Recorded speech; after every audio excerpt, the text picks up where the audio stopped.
అయిపోయావో. హే అబే, ఇప్పుడు నీకు ఆరోగ్యం ఎలా ఉంది? ఇకపై నన్ను అబే అని పిలవద్దు. ఏ?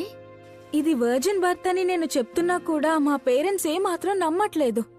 నేనెవరో తెలియని ఒక వ్యక్తి బిడ్డకు తల్లినయ్యానని వారందరూ అంటున్నారు. అంతేకాకుండా నన్ను ఇంటి నుండి గెంటేశారు.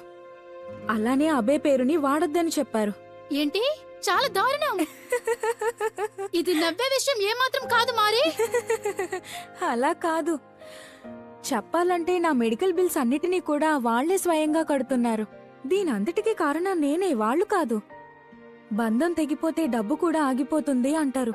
కానీ నా విషయంలో బంధం తెగిపోయినా కూడా డబ్బు ఆగలేదనిపిస్తుంది. కాని మారి, ఎందుకో తెలియదు కానీ నిన్ను చూస్తే వాటంతటవే సరవుతా అనిపిస్తూ ఉంటుంది. నీకేమైనా కష్టమైతే చెప్పు, మేమందరం ఉన్నాం. మేమందరం ఇక్కడ మీకు సాయం చేయడానికే ఉన్నాం. నీకు నా ధన్యవాదాలు. ఈ మధ్య ఎక్కువగా తన్నుతున్నావు. వీడి కాళ్ళకి అసలు బ్రేక్స్ ఉండవు తెలుసా? బహుశా వాళ్ళమ్మను ప్రోత్సహిస్తున్నాడేమో. ఏమన్నా? అమ్మనా? ఏమైంది? బేబీ బయటకొస్తున్నట్టుంది. మారి బాగా పుష్ చేయి, బేబీ హెడ్ కనిపిస్తుంది. గట్టిగా ఊపిరి తీసుకొని బలంగా పుష్ చేయి, ఇంకా బలంగా.